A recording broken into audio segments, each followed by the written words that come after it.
왕이 될 수 있는 사람이 아니었습니다.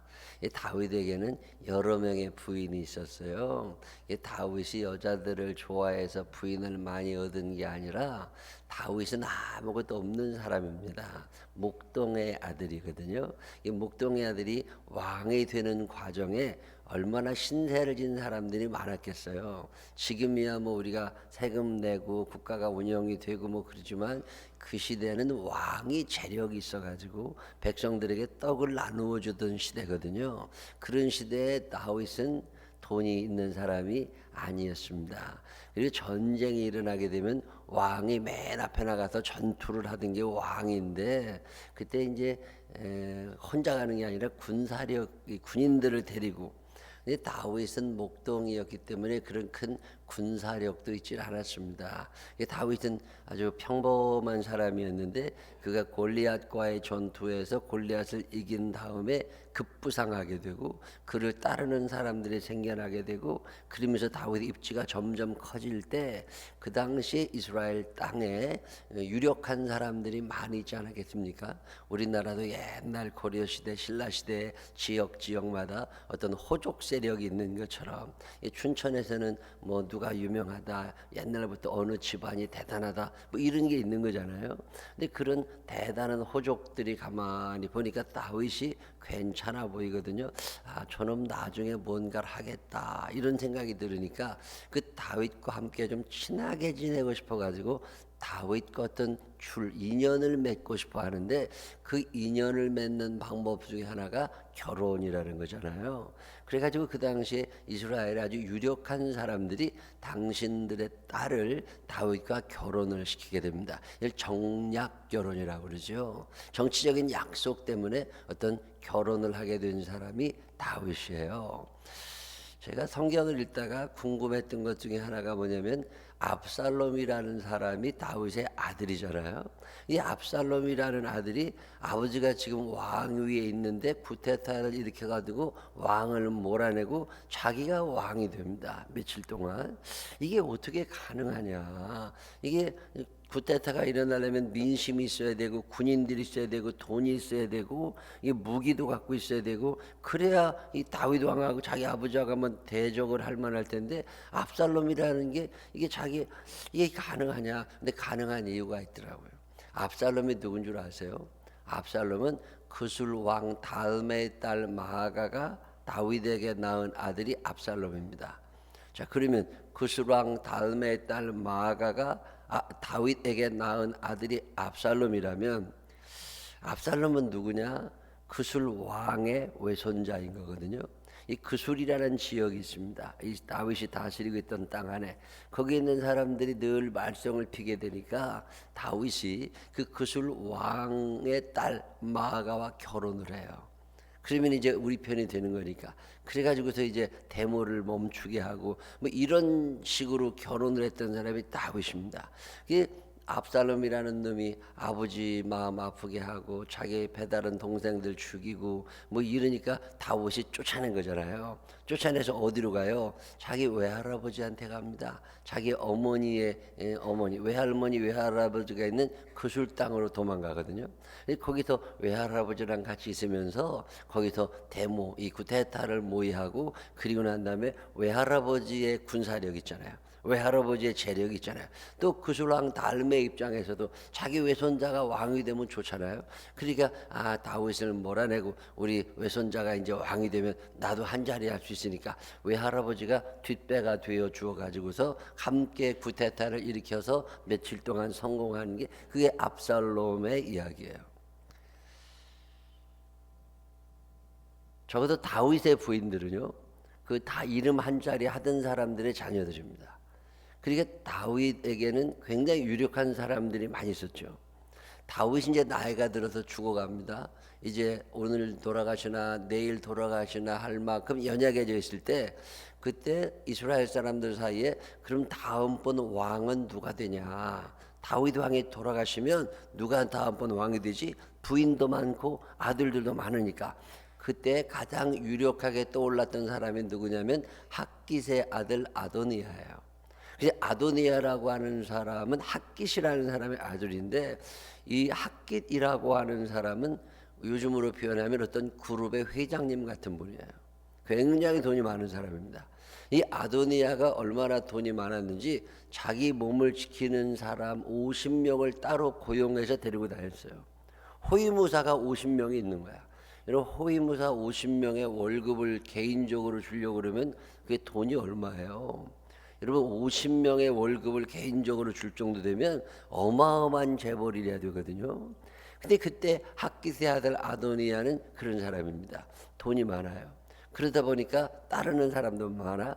그런데 그 당시에 정치 지도자, 종교 지도자, 무슨 경제적으로 유력한 사람들 뭐 이런 사람들이 다 모여가지고 다음 번 왕은 아도니아입니다. 그리고서 아도니아 왕 즉위식을 자기들끼리 따로 합니다.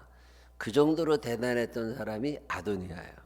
자, 압살롬이나 아도니아나 이런 사람들에 비해서 솔로몬은 아무것도 아니에요. 솔로몬의 어머니가 누구예요? 우리아의 아내 바세바입니다. 자, 우리아가 누구예요? 햇사람 우리아입니다. 이스라엘 정통 민족이 아닌 햇사람이거든요. 요즘으로 표현하면 저 중국에서 오신 교포분 아니면은 어떤 중동에서 오신 어떤 분, 그 용병, 군인, 노동자 뭐 이런 사람의 부인이 밧세바예요. 그리고 그 밧세바와 다윗이 결혼해서 낳은 아들이 솔로몬이거든요. 목의 중심의 사회일 때, 지금처럼 아버지가 무슨 이게 아니라 목의 중심의 사회에서 자기의 어머니가 햇사람 우리아의 아내 밧세바, 그 밧세바와 다윗 사이에서 태어난 사람이 솔로몬이잖아요. 우리아가 죽은 다음에. 자, 이렇게 되니까 솔로몬에게는 의지할 데가 없습니다. 솔로몬은 뭐 아무것도 돈도 없고 무슨 도와주는 사람도 없고 아주 시원찮은 사람이 솔로몬이에요. 근데 다윗 왕이 죽기 직전에 하나님께서 무슨 이유에서인지 솔로몬을 선택하시고 솔로몬의 머리에 나단 선지자를 통하여 기름을 부으신 다음에 그가 왕이 됩니다. 자, 왕이 된 것까지는 괜찮았어요. 왕이 자 그렇게 됐으면 무슨 지지 세력이 있어야 되잖아요. 돈이 있기를 하나 군사력이 있기를 하나. 왕 노릇하기가 보통 힘든 게 아니에요. 도와주는 사람이 아무도 없어. 내 편이 아무도 없는 거야. 자, 이럴 때 여러분 누구를 의지하고 가야 돼요? 의지할 것이라고는 아무것도 없어. 솔로몬이 선택한 분이 하나님입니다. 그래서 솔로몬이 왕이 된 다음에 어디로 가는 거예요? 의지할 것 없으니까 하나님 앞에 가느라고. 그 당시에 기브온이라고 하는 곳에 큰 예배당이 있었거든요. 그 예배당에 예배를 드리러 올라가는데 빈손으로 가는 게 아니라 양 1000마리를 끌고 올라갑니다. 양 1000마리 어마어마한 거예요. 근데 양 1000마리가 아도니아라고 하는 부잣집 아들의 입장에서 볼 때는 별거 아닐 수 있습니다. 근데 솔로몬에게는 양 1000마리면요 그의 전 재산 같은 거예요. 그 어마어마한 것을 다 털어가지고서 하나님 앞에 드리며 기브온 산당에 가서 하나님께 정성껏 예배를 드리니까 하나님이 놀라신 거예요. 야, 너 어쩐 일이냐? 너네 아버지 다윗도 이렇게 안 했다. 너 도대체 마음에 무슨 소원이 있어서 이 양 1000마리를 끌고 와가지고 내 마음을 감동시키냐? 하나님께서 기특하게 여기시고 솔로몬에게 물으십니다. 너 도대체 내게 무엇하여 주기를 원하느냐? 내 소원이 뭐냐? 네 소원 하나 들어줄게. 그때 솔로몬이 뭐라고 그래요?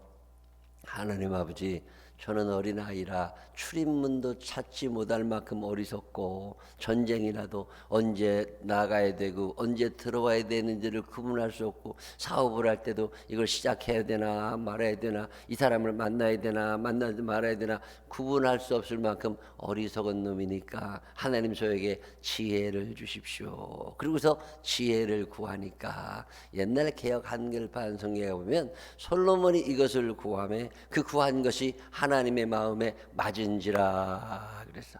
이 맞았다는 얘기는 무슨 얘기냐면요, 하나님도 지혜를 주시려고 그랬어. 근데 솔로몬이 지혜를 구하니까 그게 너무 이쁘서 가지고 하나님이 솔로몬에게 뭐라고 그러세요?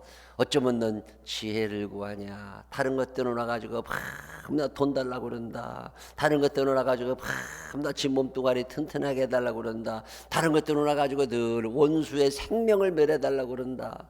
근데 넌 어쩌면 지혜를 구하냐? 알았어. 그러지 않아도 내가 너한테 지혜 주려고 그랬는데 내가 너 지혜뿐만 아니라 네가 입도 뻥끗하지 않았지만 내가 다른 사람들이 하도 달라고 그러는 거 그거 너한테 다 몰아줄게. 그리고 나서 건강도 주시고 체력도 주시고 군사력도 주시고 오래 살게 해주시고 별의별 축복을 다 솔로몬에게 쏟아 부으십니다. 1+5의 축복이에요. 하나님이 원하시는 거 딱 하나를 구해서 내가 원하는 한 가지 주님의 기쁨이 되는 것. 그 예수님께서 마태복음 6장 33절에 너희는 먼저 그의 나라와 그의 의를 구하라. 그리하면 이 모든 것을 너희에게 더하여 주시리라. 1+5의 축복입니다. 내가 받고 싶은 것을 받으려는 게 아니라 주께서 내게 주시려는 축복이 있잖아요. 애들은요 엄마한테 늘 달라는 게 있어. 근데 그게 그 아이에게 꼭 필요한지 필요 없는지는 엄마가 결정하는 거라고. 엄마가 주고 싶은 선물을 주는 거잖아요. 근데 엄마한테 딸이 엄마가 주려고 하는 선물을 딸이 달라 그러면 엄마가 얼마나 좋아. 아무런 걱정할 게 없잖아요. 기분이 얼마나 좋겠어요. 하나님이 그러신 분이에요. 하나님은 우리의 인생을 다 디자인하고 계심을 믿으시기를 바랍니다. 최고의 것으로 준비해놓고 계심을 믿으시기를 바랍니다. 내 인생을 최고의 것으로 준비해놓고 계시는 분이 하나님이신데 밤낮 내 뜻대로 뭘 달라고 그러는 거 아니에요. 기도 그렇게 하는 거 아니잖아요. 하나님이 나를 사랑하시니까, 하나님이 내 인생을 나보다 더 잘 아시니까, 하나님이 내 인생의 스케줄을 나보다 더 잘 알고 계시니까 가장 적절할 때 최고의 것으로 주실 줄로 믿으시기를 바랍니다. 이 믿음을 가지고 주께서 내게 주시려고 하는 것, 주께서 내게 허락하시는 것, 이거를 달라고 그러는 게 기도이전 거잖아요. 솔로몬이 받은 축복이 1+5의 축복입니다. 하나를 구했더니 다 주신 거야. 이 축복이 여러분에게 있게 되시기를 주님의 이름으로 축원합니다. 옆 사람 손을 꼭 붙잡고 눈을 쳐다보면서 1+5의 축복을 받으세요. 시작. 1+5의 축복을 받으세요. 하나만 제대로 구해도 하나님이 그냥 쏟아부어 주시는 게 있다고. 제가 이 큰 복을 받고 삽니다. 내가 하나님께 뭘 구했겠어요? 돈 달라고 기도해 본 적 거의 없습니다. 건강을 위하여 기도해 본 적도 거의 없어요. 저는 개근상을 못 타봤어요. 아파가지고서 늘 아파가지고 학교를 매일 가고. 야, 학교 개근상 타는 애들 보면 신기해.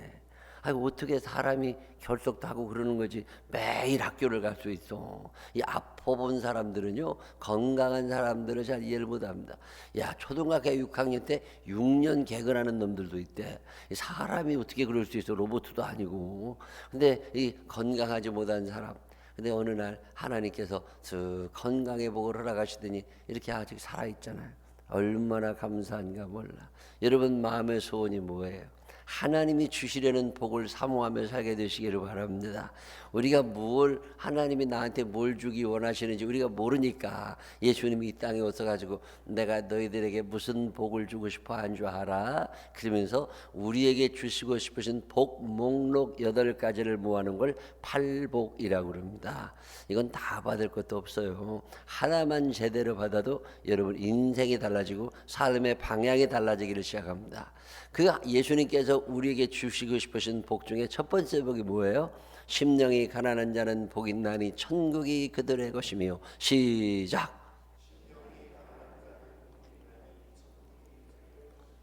천국이 최고의 축복인 줄로 믿으시기를 바랍니다.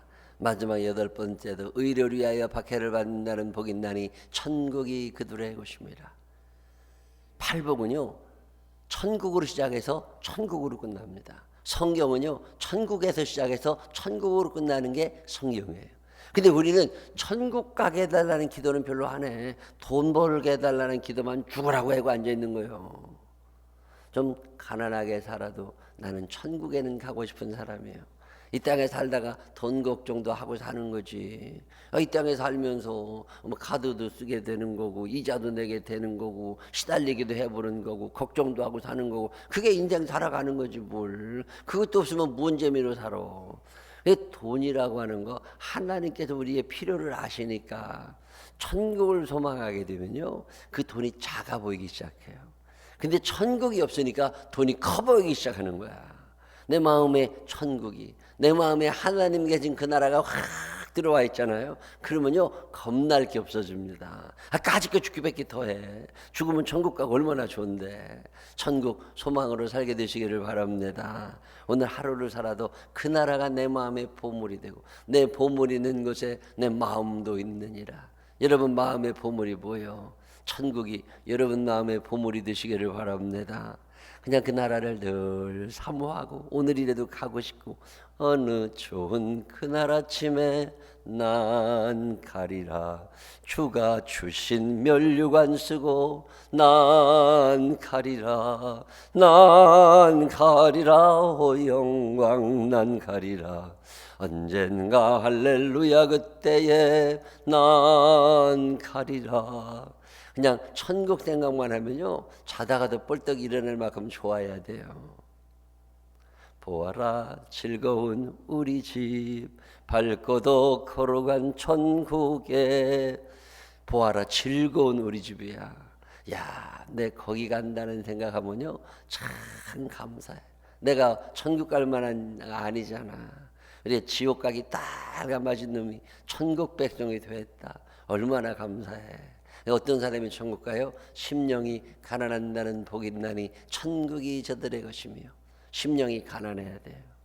가난하다는 말은 3일 굶었다는 말이라고 그랬잖아요. 3일 굶은 사람이 밥 생각밖에 안 나는 것처럼, 그저 아침부터 저녁까지 예수로 꽉 살아가는 사람들, 아침에는 예수로 눈을 뜨게 하시고 저녁에도 예수로 잠을 자게 하소서. 예수님 예수님 내 중심에 오소서. 주님 한 분만으로 만족하옵니다. 심령이 가난한 자들의 찬양입니다. 심령이 가난해져서 예수님 없으면 못 살 것 같은 사람들이 되시기를 주의 이름으로 축원합니다. 그게 내가 받고 싶은 복이에요. 그랬더니 하나님이 다 주시기 시작하시는 거예요. 돈 걱정도 가져가 주시고, 몸 걱정도 가져가 주시고, 애들 걱정도 가져가 주시고, 다 가져가 주시는. 그러고 나니까 내 큰 은혜를 받고 사는데 이제 내게 주신 은혜를 내가 어떻게 보답하며 살까?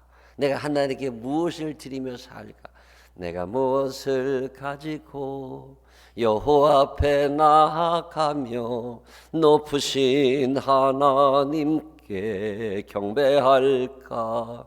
사람아 주께서 선한 길을 보이셨나니. 주께서 내게 원하시는 게 뭐예요? 인자를 사랑하며 하나님을 사랑하며 공의를 행하며 하나님 사랑하고 이웃 사랑하며 살아가라고. 그러니까 우리가 살아가는 방향이 그렇게 정해지는 거예요.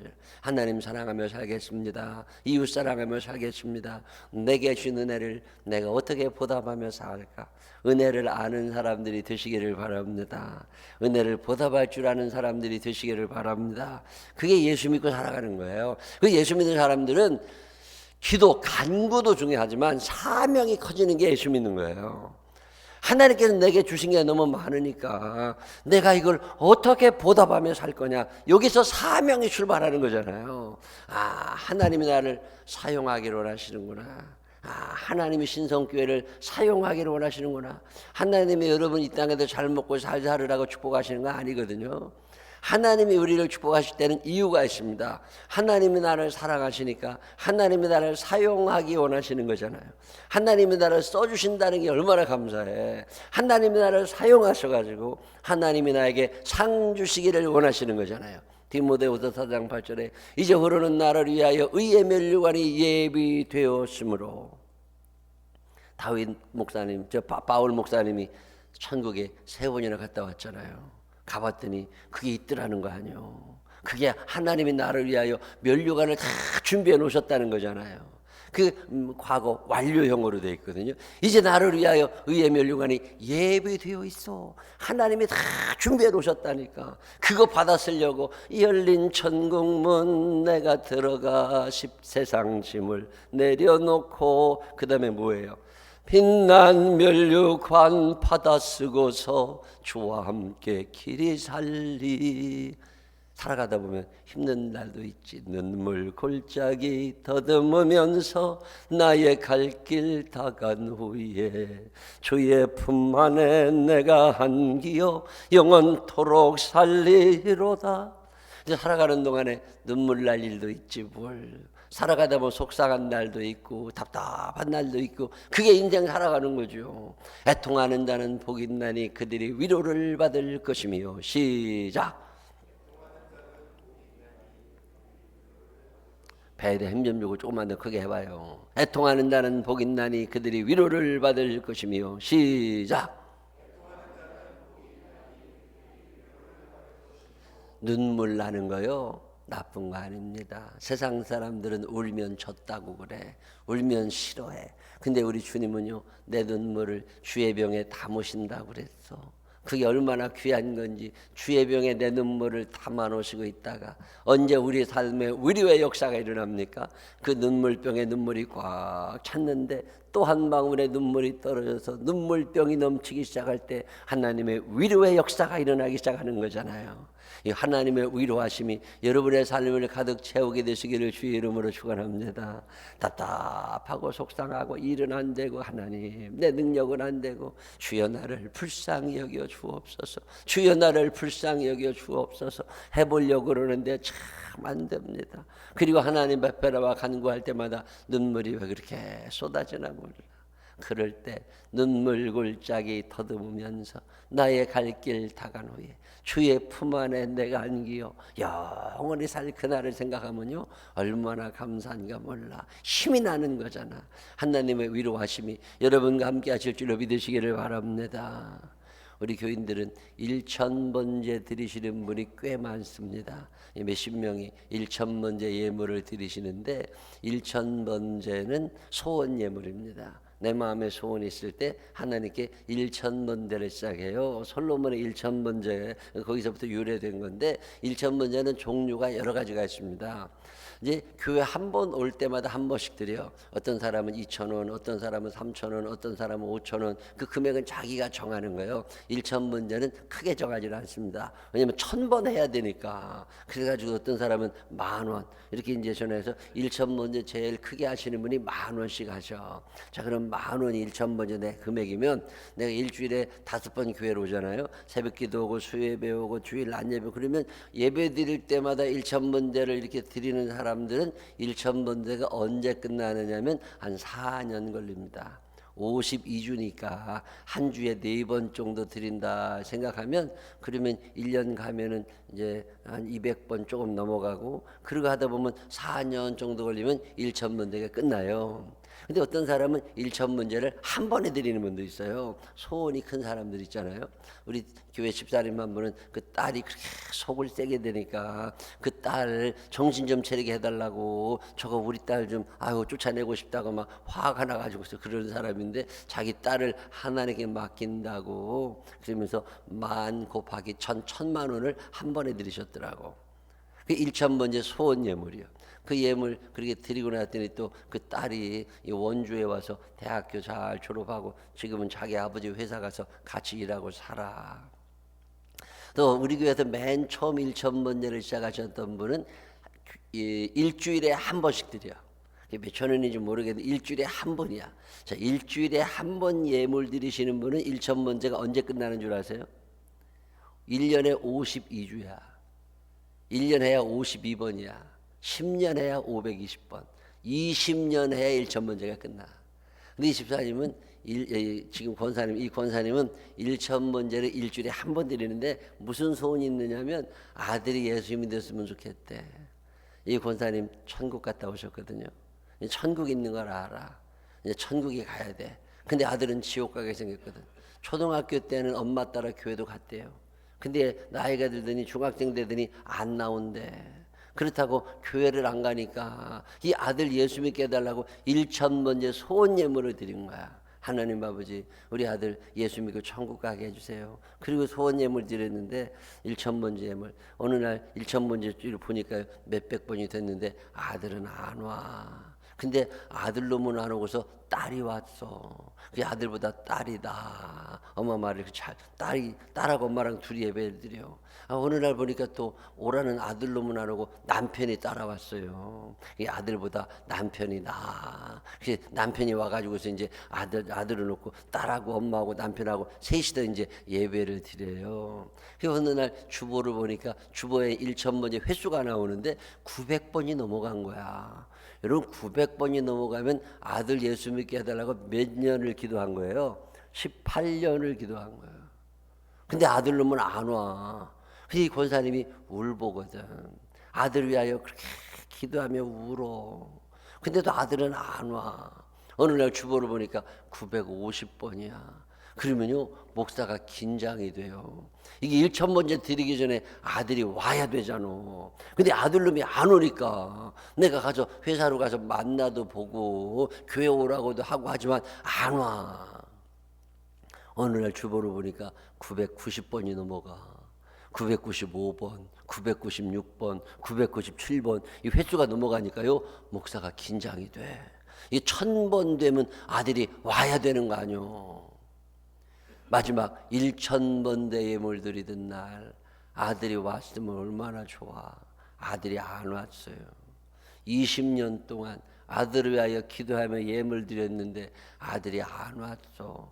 그러니까 1,000번대 마지막 예물 드리고 그 권사님 맨 앞자리에 앉으시는데 얼마나 우는가 몰라. 아유, 그 우는데요 내 마음이 참 편치 않아. 20년 동안 아들 위하여 매일마다 새벽제단 싸우며 기도했는데 아들이 교회를 안 와. 그렇게 울어요. 그저 목요일 날 저녁에 권사님 따로 만나가지고 밥 먹으면서 물어봤어요. 권사님 1,000번의 예물 드리는데 20년 걸렸는데 20년 동안 아들 위하여 기도했는데 아들이 교회 안 와.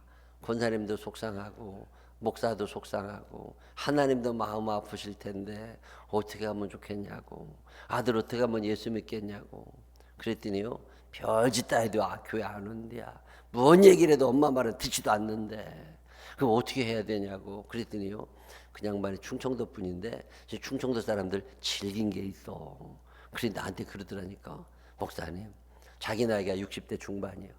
40대 중반에 1,000번째 시작해가지고 이제 60대 중반이 됐는데 내가 80대까지는 안 살겠냐는 거예요. 그러면서 1,000번째 갖고 안 되면 2,000번째 하면 되지.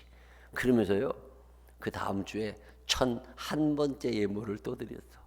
1,001번째 예물 드리고 하나님 앞에 아들을 위하여 기도하며 그렇게 울었어요. 1,002번째, 1,003번째 지치도 안 해. 1,005번째 예물 드리던 날 그 아들이 엄마랑 같이 교회로 온 거예요. 그 아들 옆에도 앉혀놓고 그 엄마가 얼마나 울며 예배드리나 몰라. 아들 마음이 믿음이 생겼어. 하나님이 그 세멘트같이 그 튼튼한 그 마음을 다 균열을 만들어 놓으시고 그 틈으로 복음을 집어넣으시는 거예요. 그러더니 그 아들이 교회를 한번 어느 날 새벽 기도를 나왔어요. 그래가지고 그 아들한테 어쩐 일이냐고 그랬더니 이제 회사가 쉰데 연휴가 돼가지고 그래가지고 자기가 오늘 시간이 돼. 목사님 내가 언젠간 교회 꼭 나옵니다. 지금은 이게 바빠가지고 이러는데 공장 가느라고 회사 가느라고 자기가 못 나오는데 목사님 걱정하지 마세요. 나도 하나님 계신 거 압니다. 그러면서요 나한테 걱정하지 말라고 그러더라고요. 재작년에 그 아버지가 갑자기 돌아가셨어요. 70몇 살인데 갑자기 돌아가셨어. 갑자기 돌아가셔가지고서 연락이 와가지고 갔는데 그 아들이요 기도할 줄 알더라고. 그 아버지 돌아가시기 직전에 내가 전화 한번 했거든요 아들한테. 그랬더니 아들이 그러더라고. 목사님 기도하고 있습니다. 저도 기도합니다. 참 나는 그 권사님 볼 때마다 존경스러워. 20년 넘도록 아들 이름 불러가며 그렇게 울었었더니 하나님이 그 아들을 만져주시고 요즘에 그 딸이요 엄마보다 믿음이 더 좋아져가지고 얼마나 열심히 하나 몰라. 지난주도 그 딸하고 사위하고 외손자 둘하고 같이 교회 왔었어. 얼마나 감사한가 몰라. 그 아들은 저 멀리 살아요. 마음에 소원이 있어. 그 소원을 가고 그렇게 울었다니까. 그렇게 애통하며 눈물을 흘리니까 하나님이 그 마음을 위로하시느라고. 그 아들의 영혼을 하나님께서 받아주시는 거잖아. 얼마나 감사한가 몰라. 여러분, 속상한 일 있을 때, 삶의 문제가 절박할 때, 죄가 생각날 때 그냥 지나치지 말고 주의 전에 나와 울게 되시기를 바랍니다. 그럼 하나님이 그 눈물을 위로하시는 거예요. 여러분, 1,000번째 시작하신 분이 한 분도 안 계시는데 1,000번째 한번 해봐요. 이게 소원 예물입니다. 재밌어요. 우리 집사람도 1,000번째를, 저도 1,000번째를 드립니다. 근데 우리 집사람의 소원이 뭐였냐면 30 전에 아들, 딸 치워버리는 게 소원이야. 애들 30살 되기 전에 시집값 장가가게 하여 주시옵소서. 그리고서 1,000번째 또 시작했는데 얼마 안 돼서 정말 시집장가 다 가버렸어. 얼마나 감사했나 몰라. 우리 장모님하고 자기 어른은 예수 믿는 분들이 아니십니다. 그분들은 저 서울의 도봉산의 도선사에다가 등 걸어놓고 계시던 분들이요. 거기 가가지고 매일마다 중한테 가서 돈 주고 자기 대신 기도해달라고 이 절에 열심히 다니시는 분들인데, 우리 집사람이 그것도 1,000번째를 시작한 거예요.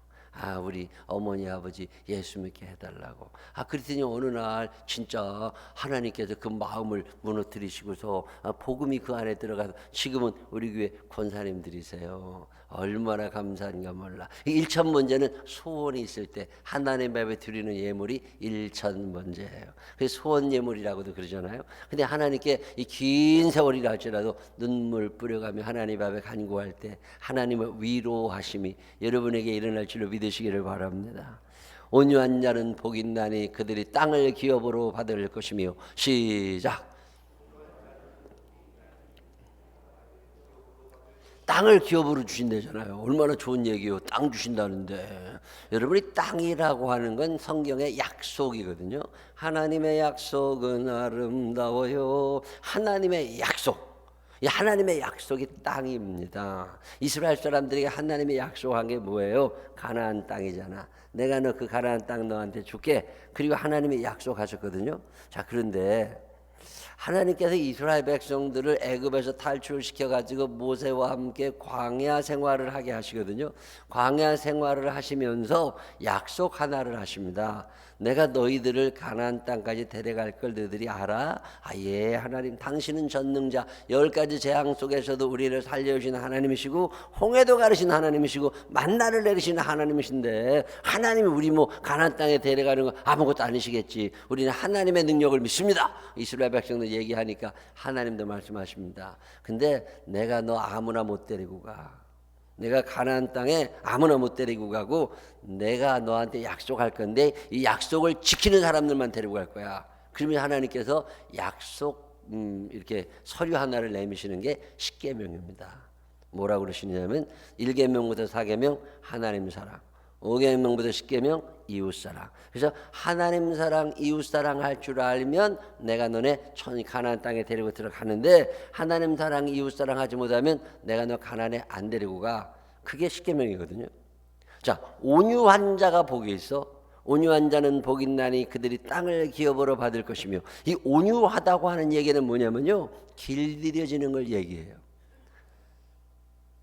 온유하다고 하는 말의 원어의 뜻은 말, 제주도에 가면 말이 있잖아요. 이 말은 태어날 때 야생마입니다. 지가 마음대로 돌아다니는 놈들이 말이요. 근데 이것을 조련사가 딱 붙잡아가지고 훈련을 잘 시키면 이거를 길들여졌다고 그래요. 길들여지는 거. 이거를 온유해졌다고 그래요. 승질 더러운 놈들 있죠.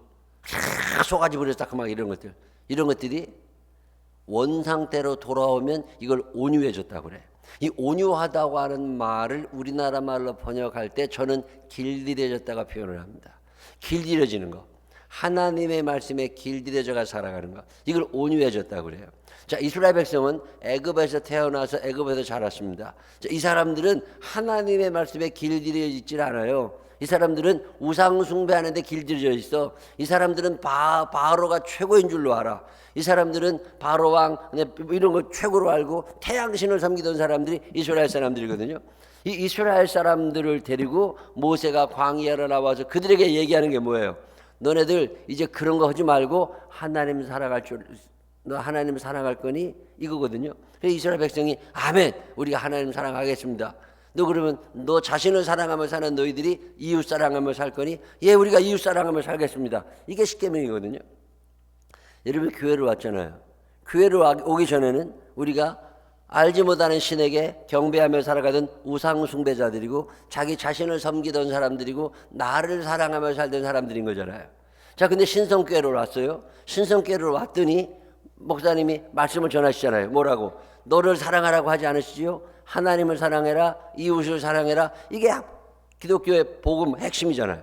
하나님 사랑, 이웃 사랑을 가르쳐 주시는 게 목사님의 메시지의 핵심이란 말이야. 자, 그러다 보니까 내가 신성교회로 온 다음에 하나님 사랑, 이웃 사랑하는 사람으로 내가 점점 길들여져 가기를 시작하는 거죠. 이거를 온유해졌다고 그래요. 만약에 여러분이 교회를 20년, 30년 나오면서도 자기 사랑에 여전히 큰 사람들 있죠. 그건 가짜입니다. 그건 천국 못 들어갑니다. 그건 정확한 얘기예요. 그런 것들 천국 문 안 열려. 그 천국에 들어갈 수가 없어. 너 왜? 믿음이라고 하는 건 믿음은 행함으로 증명이 되게 돼 있잖아요. 그래서 행함이 없는 믿음은 죽은 믿음이라. 너 행함이 없으면 너 가짜야. 이게 야고보 선생님이 우리에게 말씀하시는 거잖아요. 자, 그러면 행함이라는 건 뭐예요? 하나님 사랑, 이웃 사랑의 행함인 거라고. 자, 그러면 내가 교회를 30년, 40년 댕겼는데 돈을 써도 늘 나를 위해서만 쓰고 하나님께 예물을 드리는 것도 시원찮고 이웃을 사랑하면서 밥 사주는 것도 별로 없고 선물도 한 번 안 사주고 이런 것들은 천국 못 가는 거예요. 왜? 자기 사랑밖에 못 하니까. 근데 예수를 믿고 났더니 돈을 버는 방법이 달라졌어. 돈을 쓰는 방법이 달라졌어. 시간을 사용하는 방법이 달라졌어. 만나는 사람들이 달라졌어. 살아가는 방법이 달라졌어. 이 변화가 일어나기 시작하는 거죠. 어떻게? 자기 사랑에 변하여 하나님 사랑, 이웃 사랑으로 달라지기 시작하는 거죠. 이게 예수 믿는 거라고 그래요. 예수를 믿는 사람들은 사랑이 많을 수밖에 없습니다. 예수를 믿었는데 욕심이 많아요? 그건 가짜요. 그런 것들을 쐈어요. 그러니까 교회가 욕을 먹고, 그러니까 예수님 믿는 사람들이 욕을 먹는 게 왜 그래? 그 가짜들 때문에 그러는 거예요. 진짜는 그렇게 되질 않습니다. 하나님의 말씀이 내 안에 들어와 있는 사람들은 변하게 돼 있다고. 어떻게 변해요? 자기 사랑에 변하여 하나님 사랑이 되고, 자기 욕심에 변하여 이웃 사랑이 되고. 여러분 1년 살아가는 동안에 이웃을 위하여 돈을 얼마나 쓰세요?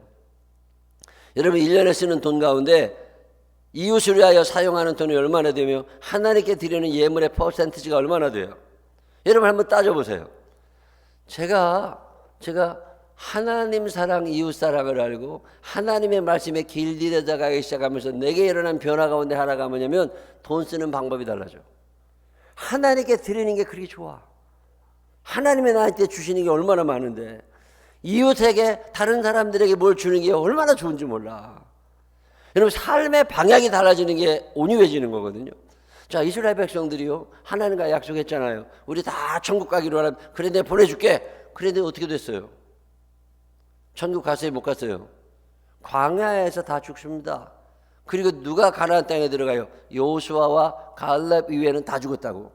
이게 무슨 얘기요? 하나님은 약속을 지키셨는데 이스라엘 백성들이 하나님과의 약속을 못 지킨 거예요. 하나님 사랑, 이웃 사랑을 하지 아니하고 자기 사랑하고 우상 숭배했다고 결국 천국에 못 갔어요. 그 예수님께서 뭐라고 그러세요? 그래서 좁은 문이라는 거예요. 그래서 좁은 길이라는 거예요. 이게 쉬운 게 아니거든요. 이 온유해진다고 하는 건 뭐냐? 하나님 말씀에 나를 점점 길들여가는 거야. 그래서 지옥 체질이 변하여 천국 체질이 되어가고 하나님 말씀대로 내가 점점 변해져 가는 거, 이게 예수 믿는 거예요. 만약에 예수를 믿었는데 변한 게 아무것도 없어, 그럼 여러분 가짜요. 뭐 천국 생각도 하지 말아요. 저는 장례식에 가가지고 영정사진 앞에 무릎을 딱 꿇고 앉으면 이 사람이 천국 갔는지 지옥 갔는지를 하나님이 알려주실 때가 덜어 있습니다. 이야, 충격적인 사실은요, 어떤 목사님 영정사진 앞에 앉았는데 하나님이 천국 안 들여보내셨더라고. 목사님들도 그러는데 천국 만만하게 보실 게 아닌 걸 아셔야 돼. 여러분의 생각이 달라져야 되고, 여러분의 돈 쓰는 게 달라져야 되고, 여러분의 언어가 달라져야 되고. 행함이 없는 믿음은 죽은 믿음이니까 결국 여호수아와 갈렙 외에는 땅에 못 들어갑니다. 그래서 예수님이 뭐라고 그러시는 거예요? 온유한 자는 복이 있어.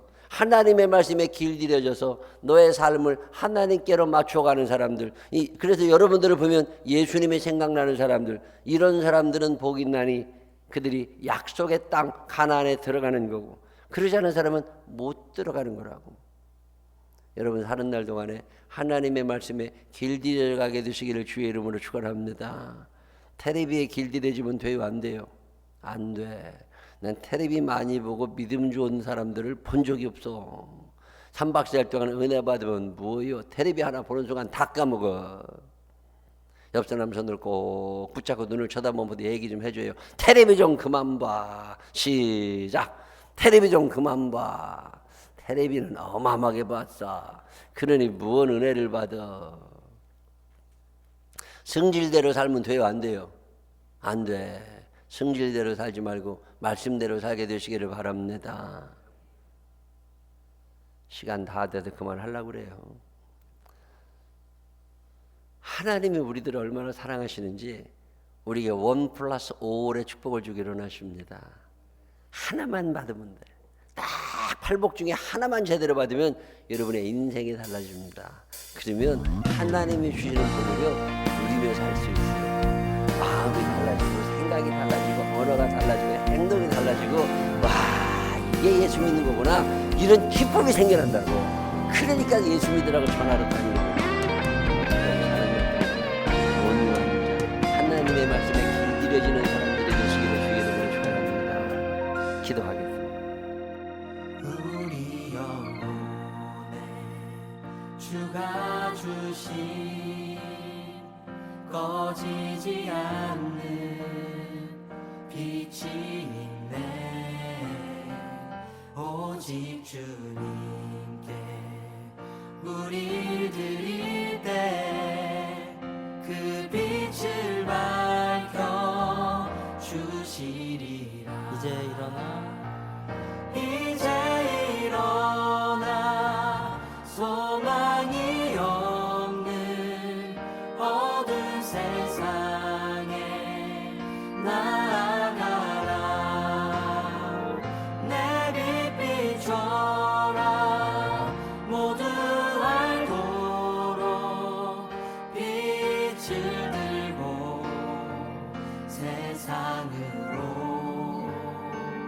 빛을 들고 세상으로.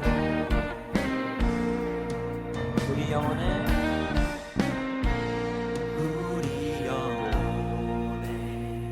주가 주신 꺼지지 않는 빛이 있네. 오직 주님께 우리 드릴 때 그 빛을 밝혀 주시리라. 이제 일어나 소망이 없는 어두운 세상에 나아가라. 내 빛 비춰라. 모두 알도록 빛을 들고 세상으로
세상의 빛